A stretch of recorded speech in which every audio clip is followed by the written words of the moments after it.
27조를 쏟아부었습니다. 반도체 부활을 선언하며 도요타와 소니와 소프트뱅크가 한자리에 모였습니다. 국가가 직접 나섰습니다. 그런데 그해 한국 두 회사의 영업이익 합계가 200조를 넘었습니다. 27대 200조. 일본 최고의 반도체 전문가가 회의실에서 이 숫자 앞에 처음으로 말을 잃었습니다. 한국은 우리가 기술을 가르쳐준 나라입니다. 그가 이 말을 한 것은 회의 첫날이었습니다. 마지막 날 그는 아무 말도 하지 못했습니다. 1983년 도쿄에서 시작된 이야기가 42년 뒤 같은 도시에서 끝나는 순간이었습니다.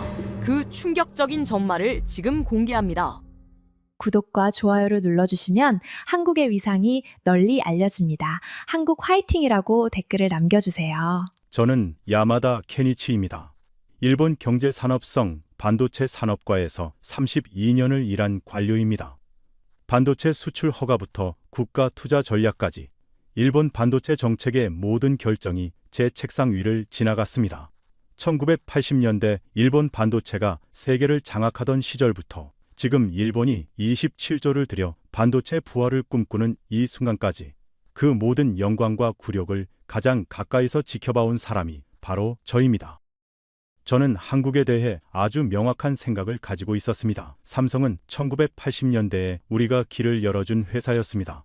도시바, NEC, 히타치가 D램 설계의 기초를 닦고 있을 때 삼성은 그 기술을 배우러 왔습니다. 1983년 이병철 회장이 직접 도쿄에 왔을 때도 우리는 그 요청을 거절했습니다. 당시로서는 당연한 판단이었습니다. 우리가 수십 년간 쌓아온 기술을 경쟁자에게 넘겨줄 이유가 없었으니까요. 그 생각은 32년간 흔들린 적이 없었습니다. 한국이 메모리 반도체에서 강해진 것은 인정했습니다. 그런데 그것은 우리가 닦아놓은 토대 위에서 가능했던 일입니다. 한국은 좋은 학생이었습니다. 하지만 선생을 넘어선 것은 아직 아니라고 생각했습니다. 아니, 정확하게는 그렇게 믿고 싶었습니다. 2025년 11월 첫째 주 월요일 아침이었습니다. 경제산업성 5층 회의실에서 저는 예상치 못한 서류를 받았습니다. 라피더스 투자 타당성 최종 검토 보고서, 장관 직속 반도체 전략실에서 내려온 지시와 함께였습니다. 72시간 안에 완성할 것, 결론은 여러 두 대 데이터로 뒷받침할 것, 장관의 직인이 찍혀 있었습니다. 창밖으로 가슴이 가세키에 아침 안개가 낮게 깔려 있었습니다. 11월의 도쿄는 낙엽이 지는 계절입니다. 관청 앞마당의 은행나무들이 노란 잎을 떨구고 있었고 바람이 불 때마다 잎들이 날아 유리창에 가볍게 부딪혔습니다. 저는 커피를 한 모금 마시고 서류를 다시 폈습니다. 라피더스, 도요타, NTT, 소프트뱅크, 소니가 함께 만든 회사, 일본 반도체 부활의 상징, 2027년 이나노 양산 목표, 정부 누적 지원 27조 원. 그 이름을 들을 때마다 가슴 한편이 묘하게 두근거렸습니다. 1980년대 우리가 세계 반도체 시장의 70%를 쥐고 있던 시절을 저는 직접 봤습니다. 도시바 D램이 전 세계 컴퓨터에 들어가던 시절, 미국조차 우리를 두려워하던 시절. 그 시절이 돌아올 수 있다는 생각을 라피더스가 처음으로 가능하게 만들어줬습니다. 이번엔 다를 것이었습니다. 이번엔 국가가 직접 나섰으니까요. 그런데 72시간 뒤 저는 처음부터 다시 써야 하는 보고서 앞에서 빈 화면을 바라보고 있었습니다. 데이터가 가리키는 방향이 제가 원하던 방향이 아니었기 때문입니다. 이것은 32년간 일본 반도체의 영광을 믿어온 관료가 숫자 앞에서 천천히 무너지는 72시간의 기록입니다. 다음 날 오전 10시였습니다. 회의실 문이 열렸을 때 저는 처음 그 사람을 봤습니다. 나카무라 히로시, 키가 크고 어깨가 넓은 남자였습니다. 은발을 짧게 깎아 넘겼고 짙은 감색 양복 왼쪽 가슴에 일본 경제단체 연합회 배지가 붙어 있었습니다. 손에는 검은 가죽 바인더 2권을 들고 있었습니다. 두께만 해도 각각 손가락 2마디는 됐습니다. 그가 자리에 앉자 바인더를 테이블 위에 나란히 올려놓았습니다. 쿵쿵 무게감이 방 전체에 퍼졌습니다. 나카무라 히로시, 도시바 반도체 부문장을 22년간 역임한 뒤 라피더스 공동 창업자로 합류한 사람입니다. 일본 반도체 업계에서 그를 모르는 사람은 없습니다. 1980년대 도시바 D램이 전 세계 시장을 장악하던 시절 생산 라인 현장 책임자였던 사람이 바로 이 사람입니다. 반도체 회로를 설계하고 양산을 관리하며 30년을 보낸 엔지니어이자 지금은 일본 반도체 부활의 전도사가 된 사람이었습니다. 저는 보고서 목적을 간단히 설명했습니다. 나카무라가 바인더를 펼치기 전에 먼저 입을 열었습니다. 목소리가 낮고 단단했습니다. 야마다 과장, 한 가지 전제부터 정리합시다. 반도체는 역사가 만드는 겁니다. 자본이 아니라, 의지가 아니라 역사가 만드는 겁니다. 그가 바인더의 첫 페이지를 펼쳤습니다. 말버릇처럼 반복하는 그 한 문장이 이후 이틀 동안 제 귓속에서 계속 맴돌게 될 줄은 그때는 몰랐습니다.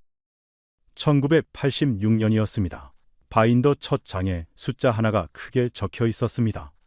80. 전 세계 디램 시장에서 일본이 차지하던 점유율 80%였습니다. 나카무라가 그 숫자를 손가락으로 짚었습니다. 이게 역사입니다. 미국이 디램을 발명했지만 양산에서 완벽함으로 완성한 건 우리입니다. 인텔도, IBM도, 그 어떤 미국 회사도 우리 수율 앞에서 손을 들었습니다.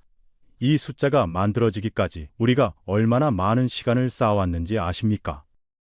페이지가 넘어갔습니다. 한국이 등장했습니다. 나카무라의 말투가 미세하게 달라졌습니다. 1983년 이병철이 도쿄에 왔습니다. 우리한테 기술을 달라고 했습니다. 우리는 거절했습니다. 당연한 거였습니다. 그런데 그 뒤에 한국이 뭘 했는지 아십니까? 그가 페이지를 손가락으로 탁 쳤습니다.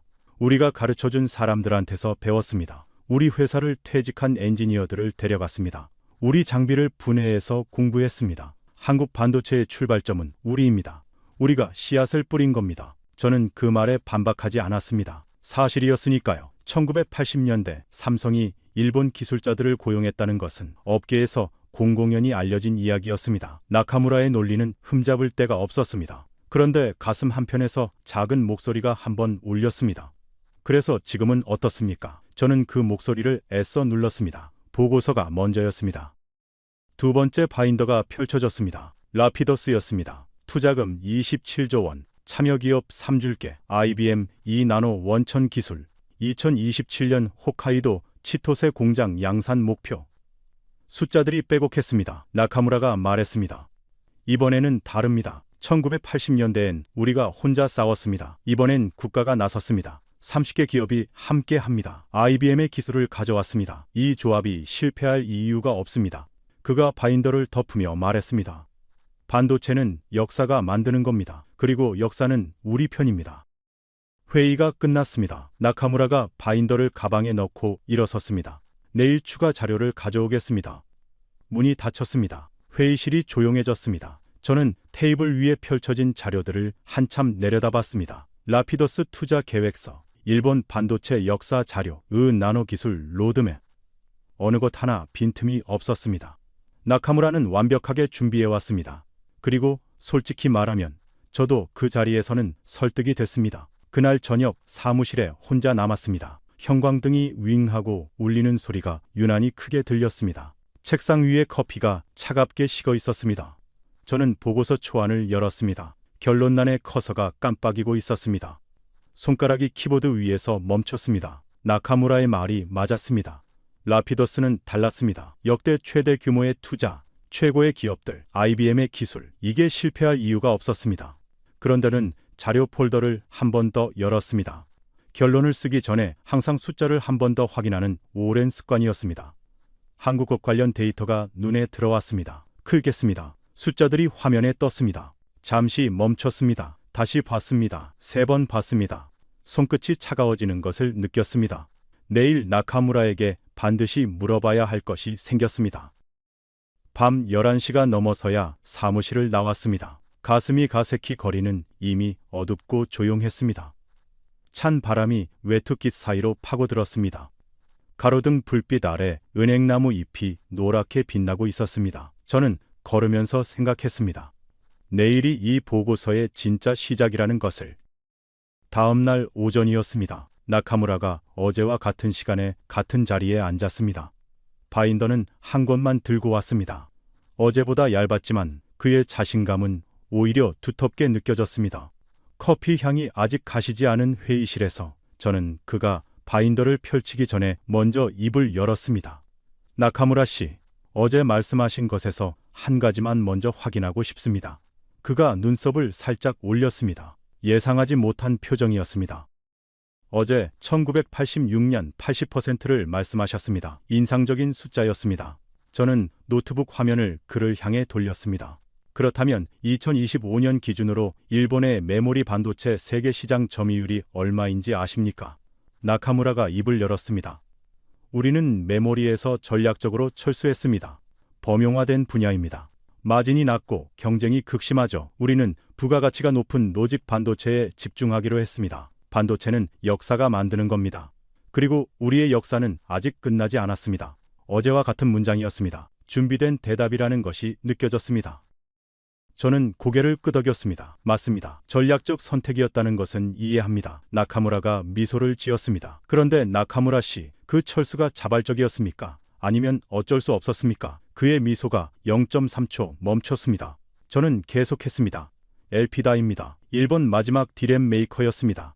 2012년에 파산했습니다. 마이크론이 사들었습니다. 히타치, NEC, 미쓰비시가 합쳐서 만든 회사였습니다. 일본 반도체 80%의 시대를 만든 기업들의 마지막 연합이 미국 기업에 넘어간 겁니다. 전략적 철수가 아니라 생존에서 밀린 것 아닙니까?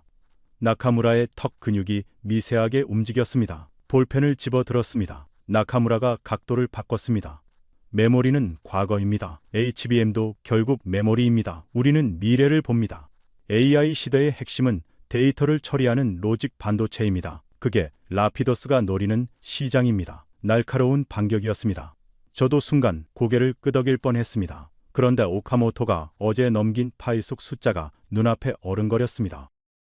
저는 화면을 한 장 더 넘겼습니다. 2025년 기준 SK 하이닉스의 HBM 시장 점유율입니다. 62%입니다. 삼성전자가 18%, 두 회사를 합치면 80%. 1986년 일본이 디램 시장에서 가졌던 바로 그 숫자를 지금 한국 두 회사가 HBM 시장에서 가지고 있습니다. 그리고 이 HBM이 지금 AI 반도체의 핵심 병목입니다. 엔비디아가 아무리 뛰어난 GPU를 만들어도 HBM 없이는 그 GPU가 제 속도를 낼 수 없습니다. 나카무라 씨, 이 시장에서 일본 기업의 이름이 몇 개나 보이십니까? 나카무라가 화면을 봤습니다. 아무 말도 하지 않았습니다. 화면 안에 일본 기업의 이름은 단 하나도 없었습니다. 나카무라가 다시 입을 열었습니다. HBM은 특수한 메모리입니다. 우리는 시스템 반도체, 로직에서 승부를 보는 겁니다. AI 연산을 담당하는 칩, 그쪽에서 우리의 자리가 있습니다. 저는 고개를 끄덕였습니다. 맞습니다. HBM만이 전부는 아닙니다. 나카무라가 다시 여주를 되찾기 시작했습니다. 그런데 나카무라 씨, 한 가지만 더 여쭤보겠습니다. AI가 발전할수록 HBM 수요는 늘어납니까? 줄어듭니까? 나카무라가 대답하지 않았습니다. 저는 계속했습니다. 뱅크 오브 아메리카는 2026년 HBM 시장이 전년 대비 58% 성장할 것으로 전망합니다. 그리고 SK 하이닉스는 2026년 전체 HBM 물량을 이미 완판했습니다. 아직 연초인데 연간 물량이 전부 팔린 겁니다. 부르는 게 값인 시장. 이 시장에서 일본이 없다는 것이 로직 반도체를 노린다고 해서 괜찮아지는 건 아니지 않습니까? 나카무라의 손이 바인더 위에서 멈췄습니다. 볼펜을 손가락 사이에서 천천히 돌리기 시작했습니다. 1라운드가 끝났습니다. 점심 이후 2라운드가 시작됐습니다. 나카무라가 커피를 한 잔 가져왔습니다. 회의실에 잠깐 커피 향이 퍼졌습니다. 그가 분위기를 환기하듯 바인더를 다시 펼쳤습니다. 야마다 과장, 라피더스의 2나노 이야기를 합시다. 2나노는 현재 TSMC와 삼성만 양산하고 있습니다. 라피더스가 2027년 이 클럽에 합류합니다. 최첨단 파운드리 클럽에 일본이 다시 이름을 올리는 겁니다. 그가 홋카이도 치토세 공장 조감도를 꺼냈습니다. 끝이 보이지 않는 클린룸의 이미지였습니다. 이것이 미래입니다. 저는 그 도면을 바라보다가 잠시 멈췄습니다. 1983년이었습니다. 이병철 회장이 도쿄에 왔을 때 그는 단순히 기술 이전만 요청한 것이 아니었습니다. 반도체를 만들 수 있는 미래를 요청한 겁니다.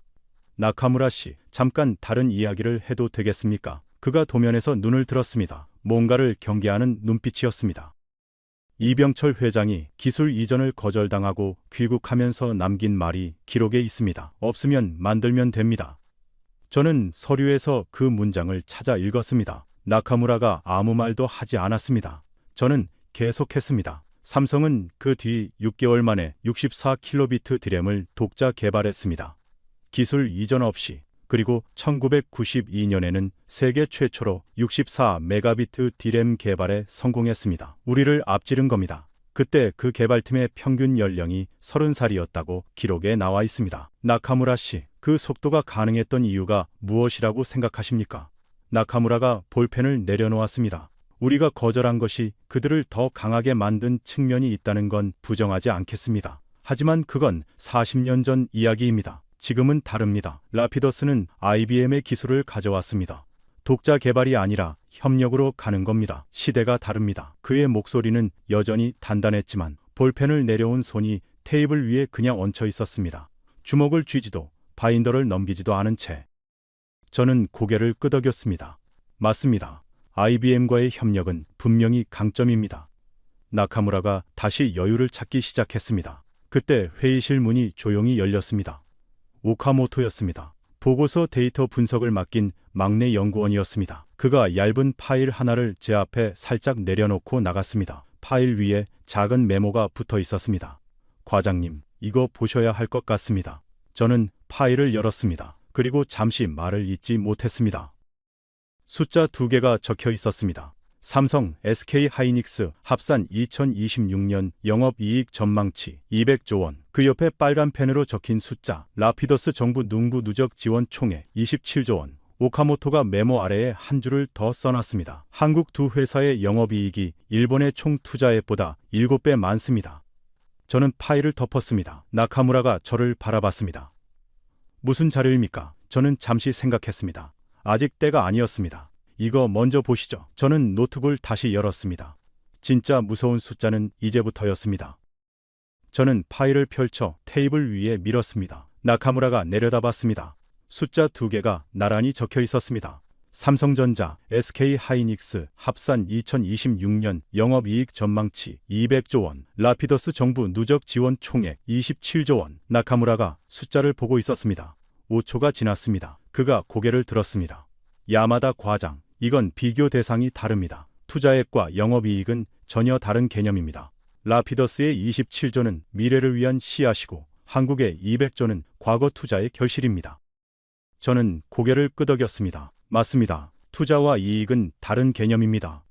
나카무라가 안도하는 기색이 얼굴에 스쳤습니다. 그런데 나카무라 씨, 한 가지만 더 보시겠습니까? 저는 노트북을 열었습니다. SK 하이닉스 단독 수치입니다. 2026년 HBM 매출 전망치 40조 5천억 원, 영업이익률 47%. 이 회사 하나의 HBM 사업에서 나오는 이익이 일본이 반도체 부활을 위해 쏟아붓는 총 투자액의 절반을 넘습니다. 그리고 이 회사는 2026년 전체 HBM 물량을 이미 완판했습니다. 만들기도 전에 다 팔린 겁니다. 나카무라가 아무 말도 하지 않았습니다. 저는 계속했습니다. 여기에 삼성을 더하겠습니다. 삼성전자는 2025년 4분기부터 점유율을 빠르게 회복하며 2026년 HBM 매출 20조 7천억 원이 전망됩니다. 두 회사 합산 HBM 매출만 64조 원입니다. 나카무라 씨, 64조와 27조. 이건 투자와 이익의 차이가 아닙니다. 한쪽은 이미 그 시장을 장악해서 번 돈이고 다른 한쪽은 그 시장에 들어가 보려고 쓰는 돈입니다. 나카무라의 손이 테이블 위에서 작게 주먹을 쥐었다 폈습니다. 나카무라가 다시 각도를 바꿨습니다. 야마다 과장, 그 숫자들은 전부 메모리 시장 이야기입니다. 라피더스는 로직입니다. 우리는 다른 게임을 하는 겁니다. TSMC 같은 파운드리 시장에서 경쟁하는 거예요. AI 가속기 칩, 데이터 센터 프로세서, 자동차 반도체, 이쪽은 전혀 다른 그림입니다.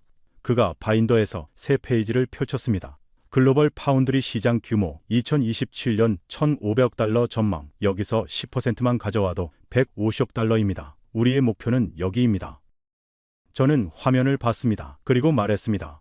나카무라 씨, 그 시장에서 지금 1위가 어디인지 아십니까? TSMC입니다. 점유율 60%. 그리고 2위가 삼성 파운드리입니다. 점유율 12%. 나카무라 씨가 말씀하신 파운드리 시장에서도 한국이 2위입니다. 그리고 TSMC가 이미 2나노 양산을 시작했습니다. 라피더스가 2027년 목표를 달성한다고 해도 그때 TSMC는 1나노 공정을 준비하고 있을 겁니다.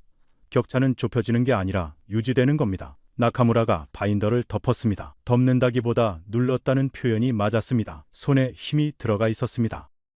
나카무라가 입을 열었습니다. 속도의 문제가 아닙니다. 방향의 문제입니다. 라피더스는 기존 파운드리의 방식을 파괴합니다. 웨이퍼를 묶음으로 처리하지 않고 한 장씩 즉시 처리합니다. 납기를 120일에서 15일로 줄입니다.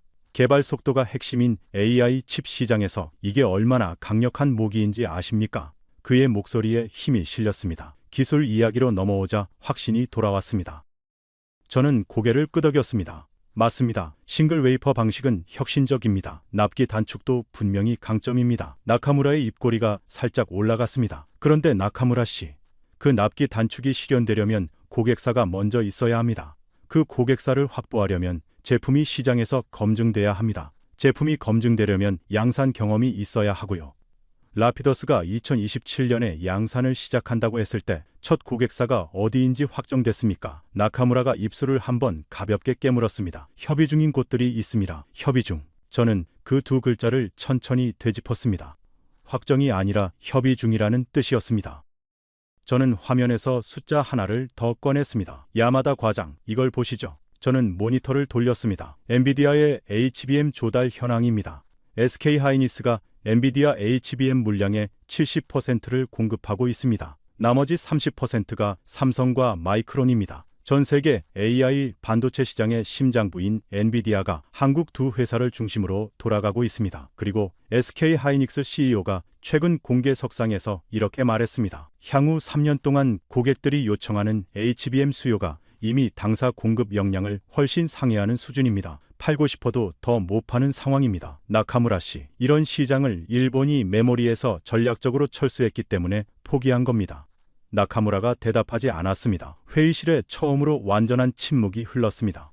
나카무라가 창밖을 바라봤습니다. 가슴이 가세키의 오후 햇살이 회의실 유리창을 비스듬히 비추고 있었습니다. 그의 옆얼굴이 빛과 그림자로 반신 나뉘었습니다. 바인더를 펼치지 않았습니다. 볼펜도 손에 쥐지 않았습니다. 그냥 창밖을 보고 있었습니다.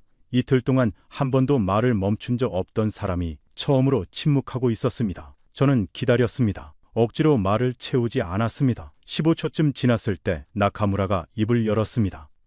야마다 과장, 나는 라피더스를 믿습니다. 지금 숫자들은 과거를 반영하는 겁니다.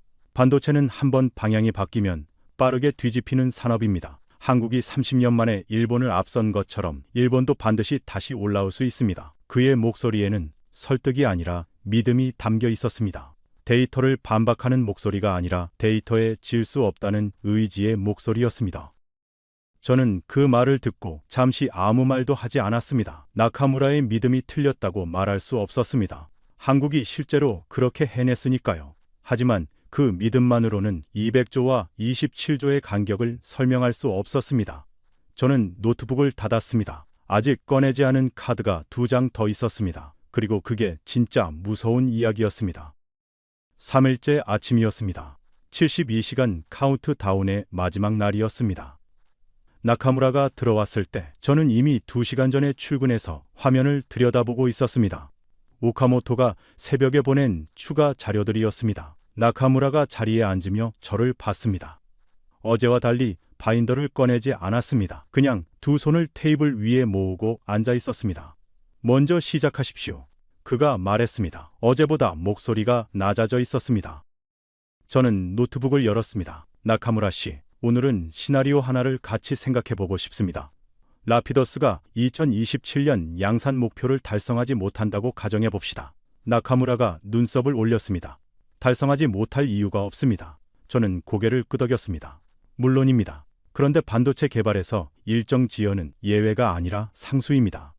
F마이셀 3호가 개발 일정보다 7년 늦어졌고 인텔의 7나노 공정은 2년 이상 지연됐습니다. TSMC도 초기 2나노 공정에서 수율 문제를 겪었습니다. 라피더스가 세계 최초 시도하는 싱글 웨이퍼 방식, 이 나노 공정에서 지연이 없다고 확신할 수 있습니까? 나카무라가 대답하지 않았습니다. 저는 화면을 넘겼습니다. 만약 라피더스가 1년만 지연되면 어떻게 됩니까? 2027년이 2028년이 됩니다. 그때 TSMC는 1.4나노 공정을 양산하고 있을 겁니다. 삼성은 2나노를 이미 2년째 양산하고 있을 것이고요. 라피더스가 이 나노 클럽에 들어가는 순간 그 클럽의 다른 멤버들은 이미 그 다음 단계로 가 있는 겁니다. 격차는 줄어드는 게 아니라 유지됩니다. 나카무라가 창밖을 한번 봤다가 다시 저를 봤습니다. 목소리는 조용했지만 단호했습니다. 그래도 시작해야 합니다. 시작하지 않으면 영원히 없는 겁니다. 그 말은 맞았습니다. 저는 인정했습니다. 맞습니다. 시작하지 않으면 영원히 없는 겁니다. 나카무라의 눈빛에 잠깐 빛이 돌았습니다. 그런데 나카무라 씨, 한 가지만 더 확인하겠습니다. 일본이 반도체 장비와 소재 시장에서 얼마나 강한지 아십니까? 그가 이번에는 빠르게 대답했습니다. 세계 1위입니다. 도쿄 일렉트론, 시네스 화학, JESR. 반도체를 만드는 장비와 재료에서 일본의 존재감은 압도적입니다. 반도체 공정 장비 세계 시장에서 일본이 30% 이상을 차지합니다. 이건 지금도 유효한 경쟁력입니다. 그가 처음으로 스스로 데이터를 꺼냈습니다. 공세로 나온 겁니다.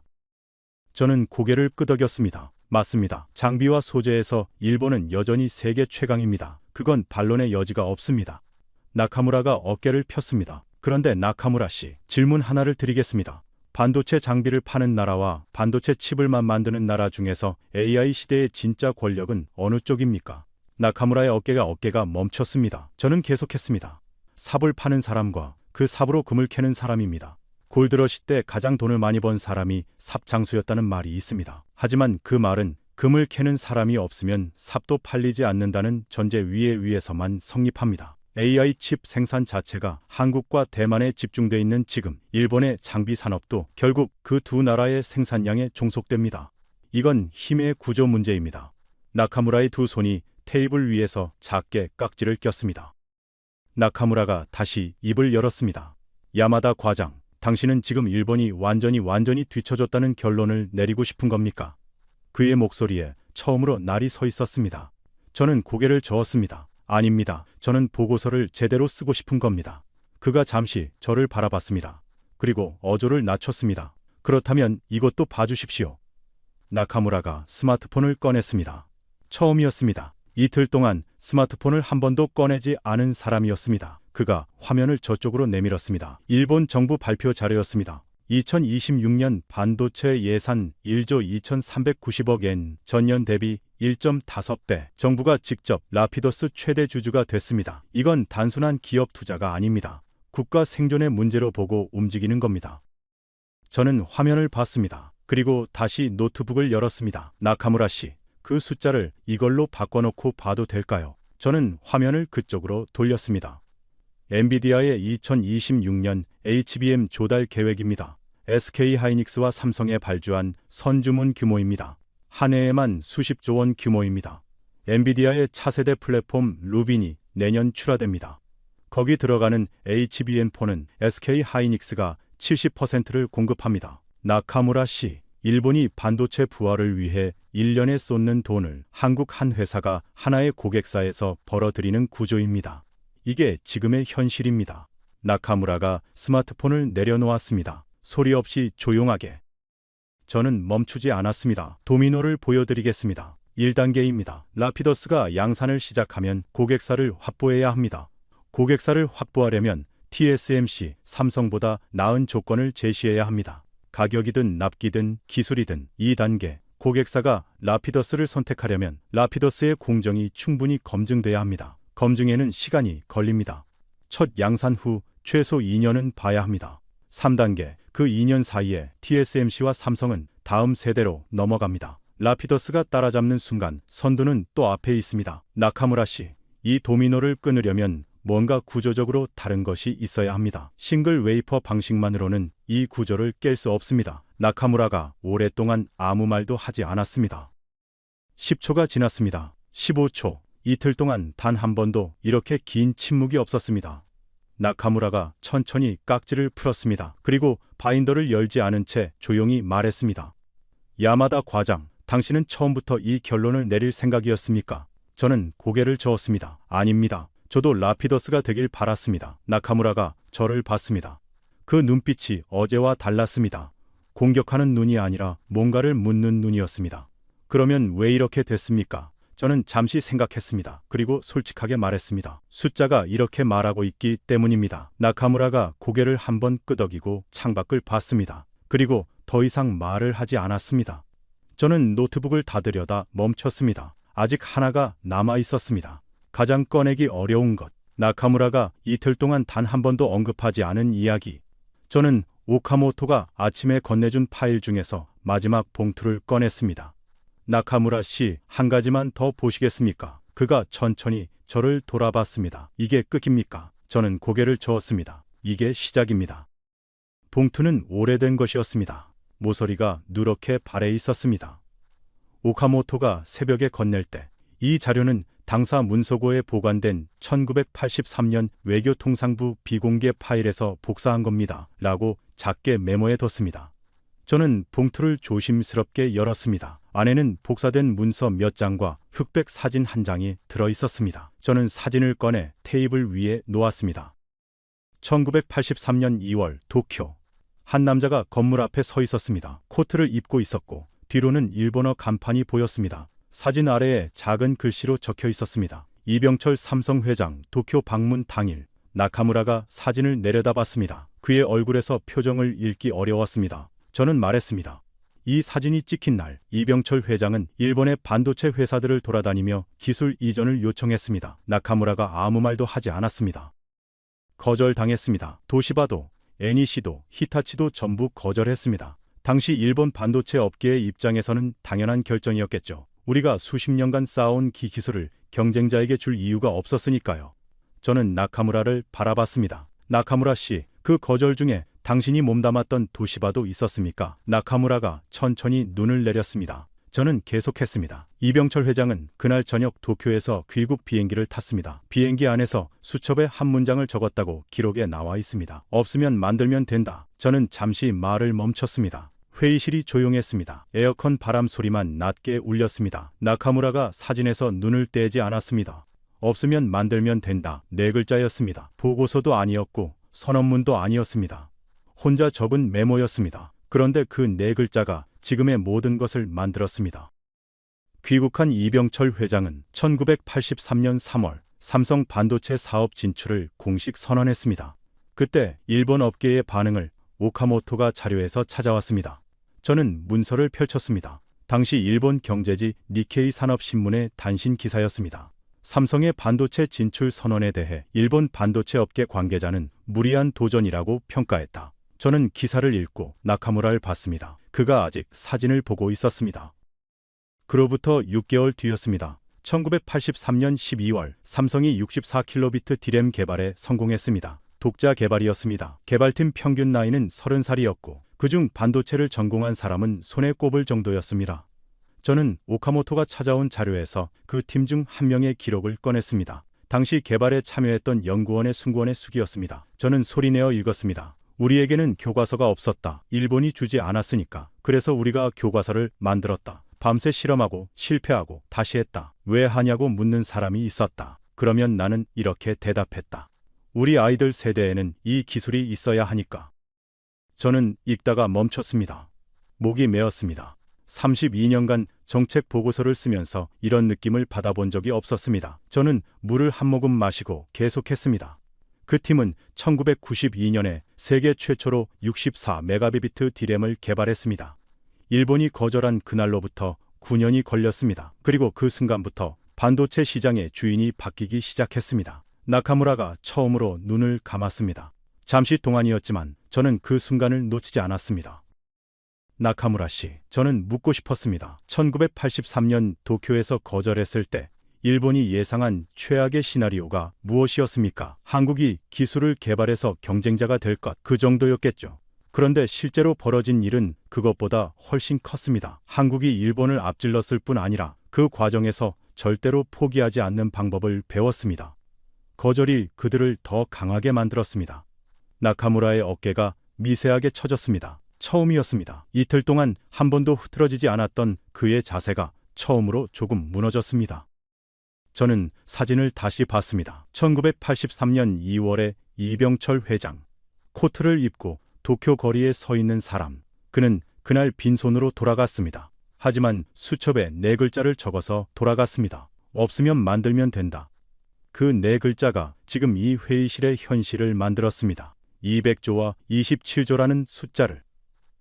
나카무라가 아주 천천히 바인더를 손으로 밀었습니다. 그의 앞에서 멀어지는 방향으로. 그리고 한동안 아무 말도 하지 않았습니다. 나카무라가 바인더를 밀어놓은 채 한동안 사진만 바라보고 있었습니다. 저는 기다렸습니다. 이 침묵이 필요했습니다. 이틀 동안 단 한순간도 말을 멈추지 않았던 사람이 지금 말을 잃고 있었습니다. 형광등 불빛이 그의 은발 위에서 차갑게 빛났습니다. 저는 마지막 질문을 꺼낼 타이밍을 재고 있었습니다. 나카무라 씨. 그가 천천히 저를 봤습니다. 한 가지만 더 묻겠습니다. 그가 고개를 끄덕였습니다. 1983년 이병철 회장이 요청했을 때 일본이 거절하지 않았다면 지금 어떻게 됐을 것 같습니까? 나카무라의 눈이 미세하게 흔들렸습니다. 그리고 아무 말도 하지 않았습니다. 저는 계속했습니다. 기술을 줬다면 한국은 일본을 필요로 하는 나라로 남았을 겁니다. 거절했기 때문에 한국은 스스로 만드는 나라가 됐습니다. 나카무라 씨, 그 거절이 지금의 200조를 만든 겁니다. 회의실이 완전히 고요해졌습니다. 에어컨 소리마저 멀어지는 것 같았습니다. 나카무라가 테이블 위의 사진을 내려다봤습니다. 1983년 도쿄의 이병철 회장. 빈손으로 돌아가던 그 사람. 5초가 지났습니다. 10초, 15초. 나카무라가 손을 뻗어 사진을 집어들었습니다. 가까이서 들여다봤습니다. 사진 속 남자의 얼굴을 한참 봤습니다. 그리고 사진을 조심스럽게 테이블 위에 내려놓았습니다. 덮지 않고 그냥 놓았습니다. 그때 회의실 구석에서 목소리가 났습니다. 저는 깜짝 놀랐습니다. 이틀 동안 그 자리에 있었지만 한 번도 입을 열지 않았던 사람이었습니다. 나카무라가 데려온 젊은 연구원 다나카 료였습니다. 라피더스 기획전략팀 소속으로 나카무라의 자료 준비를 도왔던 30대 초반의 청년이었습니다. 그가 조용히 일어섰습니다. 실례지만 한 말씀 드려도 되겠습니까? 나카무라가 다나카를 봤습니다. 그의 눈빛이 의외라는 표정이었습니다. 다나카가 말을 이었습니다. 저는 대학원에서 반도체 공학을 전공했습니다. 졸업 논문이 삼성의 메모리 반도체 발전 경로였습니다. 자료를 찾다가 그 1983년 개발팀 이야기를 읽었습니다. 그때 나왔던 연구원 한 명의 인터뷰가 지금도 기억납니다. 그분이 이렇게 말했습니다. 일본이 거절한 것이 우리에게는 선물이었다. 덕분에 우리는 누군가의 기술을 쓰는 나라가 아니라 우리 기술을 만드는 나라가 됐다. 다나카가 잠시 멈췄습니다. 그리고 말을 이었습니다. 저는 라피더스가 되길 진심으로 바랍니다. 하지만 오늘 이 회의실에서 제가 배운 것은 라피더스가 성공하려면 숫자보다 그 정신이 먼저 필요하다는 겁니다. 한국이 40년간 가지고 있던 그 정신. 나카무라가 다나카를 바라봤습니다. 아무 말도 하지 않았습니다. 저도 말하지 않았습니다. 다나카가 다시 자리에 앉았습니다. 회의실에 3사람이 있었지만 아무도 입을 열지 않았습니다. 그 침묵은 어색하지 않았습니다. 무언가가 공기 중에 내려앉는 침묵이었습니다. 이틀간의 데이터 싸움이 끝난 뒤에 오는 다른 종류의 고요함이었습니다. 나카무라가 천천히 바인더를 집어들었습니다. 가방에 넣었습니다. 느린 동작이었습니다. 처음 이틀 동안 자신감 있게 펼치고 닫던 그 바인더가 지금은 무거워 보였습니다. 지퍼를 닫으면서 그가 말했습니다. 야마다 과장, 당신 보고서가 어떤 결론을 낼지는 이제 알 것 같습니다. 저는 고개를 끄덕였습니다. 그가 일어서며 덧붙였습니다. 하지만 나는 여전히 라피더스를 믿습니다. 그게 제 일이니까요. 저는 그 말을 듣고 고개를 끄덕였습니다. 당신이 그 일을 해야 합니다. 저는 진심으로 그렇게 생각했습니다. 나카무라가 문 쪽으로 걸어갔습니다. 문 앞에서 잠깐 멈췄습니다. 그리고 돌아보지 않고 말했습니다. 그 사진 과장님이 가지십시오. 저는 그 사진이 필요하지 않습니다. 그가 나갔습니다. 문이 닫혔습니다. 테이블 위에 사진 한 장이 남아 있었습니다.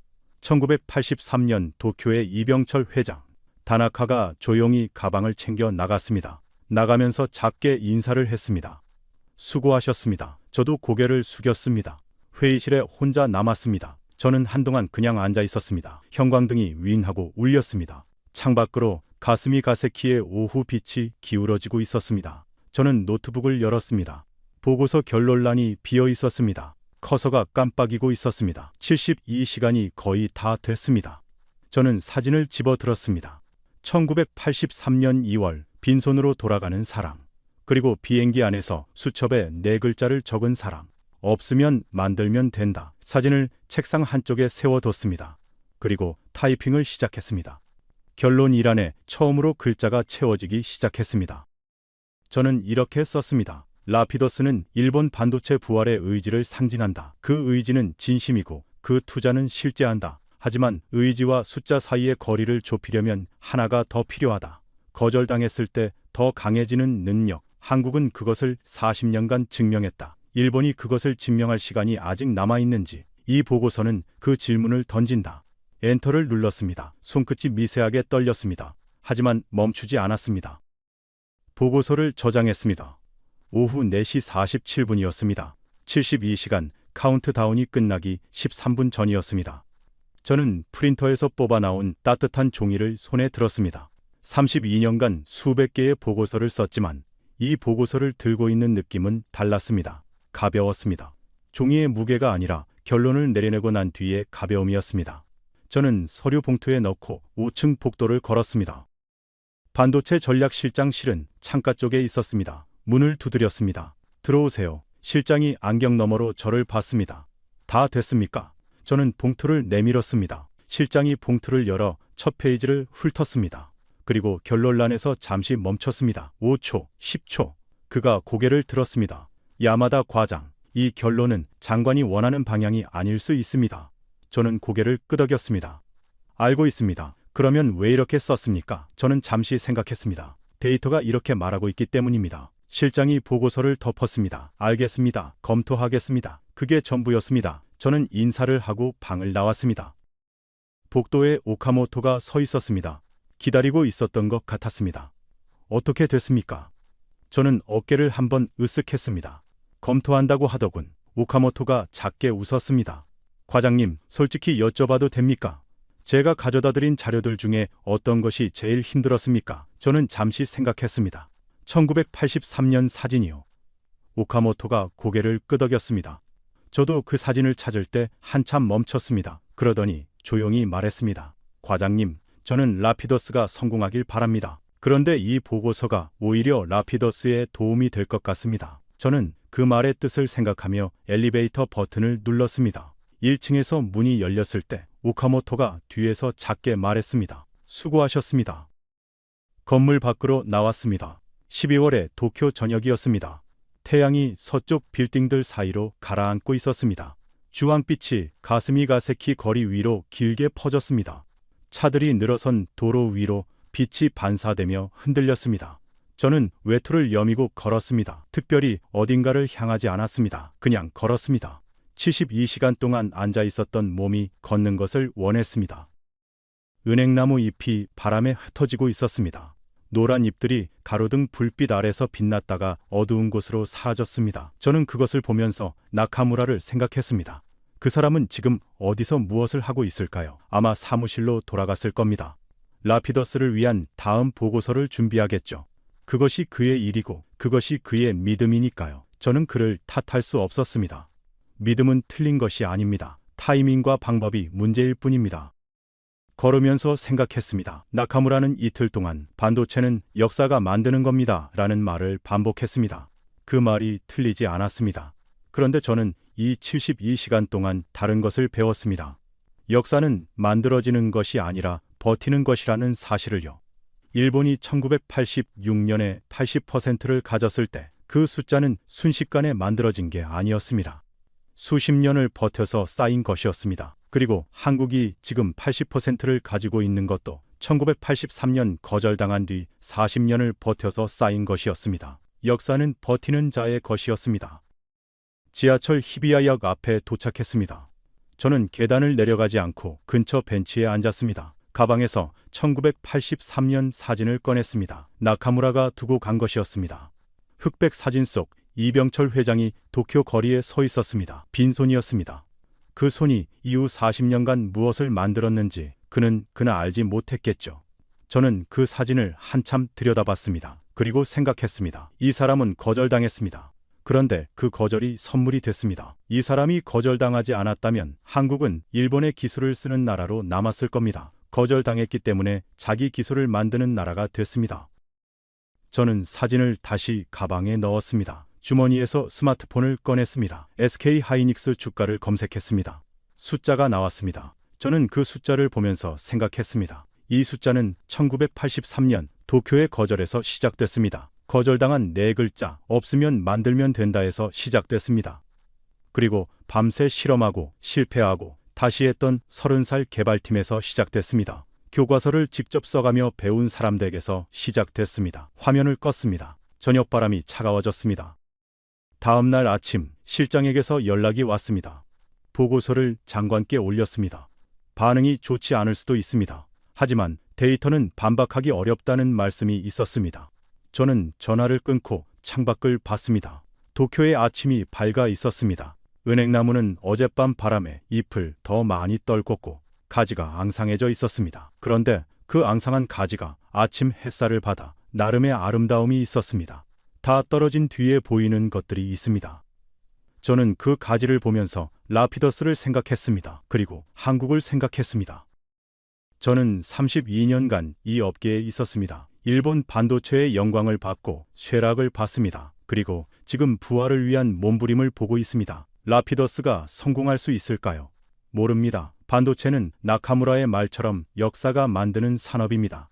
그런데 역사는 포기하지 않는 사람들이 씁니다. 1983년에 한국이 그랬습니다. 지금의 일본이 그 정신을 되찾을 수 있다면 라피더스는 다른 이야기가 될 수 있습니다. 저는 그것을 진심으로 바랍니다. 하지만 바란다고 되는 것이 아닙니다. 증명해야 합니다. 숫자로. 저는 그날 저녁 퇴근하면서 책상 위의 사진을 다시 봤습니다. 1983년에 이병철 회장, 비서가 물었습니다. 그 사진은 뭡니까? 저는 잠시 생각했다가 대답했습니다. 교과서입니다. 비서가 고개를 갸우뚱했습니다. 저는 사진을 서류 봉투에 조심스럽게 넣어 가방에 넣었습니다. 그리고 사무실을 나왔습니다. 가슴이 가색히 옆 계단을 내려가며 생각했습니다. 거절은 끝이 아닙니다. 때로는 거절이 더 강한 시작을 만듭니다. 한국이 그것을 증명했습니다. 1983년 도쿄에서 빈손으로 돌아간 사람이 없으면 만들면 된다고 적었을 때 그것은 단순한 오기가 아니었습니다. 그것은 방향이었습니다. 외부에서 갖는 것이 아니라 스스로 만드는 것으로 방향을 바꾼 순간이었습니다. 그 방향의 끝에 지금의 한국 반도체가 있습니다. SK 하이닉스의 HBM 점유율 62%, 삼성과 합산 80%, 부르는 게 값인 시장, 전 세계 AI 반도체의 심장부를 공급하는 나라. 전철이 들어왔습니다. 저는 자리에 앉았습니다. 가방을 무릎 위에 올렸습니다. 안에 사진이 있었습니다. 저는 눈을 감았습니다. 야마다 케니치, 32년간 일본 반도체의 영광을 믿어온 관료. 저는 이 72시간 동안 무언가를 잃었습니다. 일본이 언제나 반도체 강국이라는 믿음. 하지만 그것을 잃으면서 다른 것을 얻었습니다. 더 정확히 보는 눈. 그리고 어쩌면 그것이 라피더스에게도 필요한 것일지 모릅니다. 정확히 보는 눈. 200조와 27조의 거리를 직시하는 눈. 그 거리를 줄이기 위해 무엇이 필요한지를 보는 눈. 여러분, 지금 이 순간에도 경기도 이천과 충청도 청주의 공장에서 불이 꺼지지 않습니다. SK 하이닉스와 삼성전자의 클린룸에서 반도체가 만들어지고 있습니다. 세계의 AI가 그 반도체로 생각하고 있습니다. 엔비디아의 GPU가 그 메모리로 움직이고 있습니다. 1983년 도쿄에서 빈손으로 살아간 사람의 네 글자가 지금 전 세계 AI 인프라의 심장을 뛰게 만들고 있습니다. 없으면 만들면 된다. 그 네 글자가 만든 세계입니다. 일본이 27조를 쏟고 있습니다. 그 의지는 진짜입니다. 하지만 의지만으로는 부족합니다. 40년이 필요합니다. 거절당하고도 포기하지 않는 40년이 필요합니다. 한국이 그것을 증명했습니다. 이 이야기가 마음에 남으셨다면 주변에 공유해 주세요. 대한민국 반도체가 어디서 왔고 어떻게 세계 1위가 됐는지 더 많은 분들이 알아야 한다고 생각합니다. 구독과 좋아요는 이런 이야기를 계속할 수 있는 가장 큰 힘입니다. 댓글에 대한민국 파이팅 남겨주세요. 지금까지 감동 라이프였습니다. 감사합니다.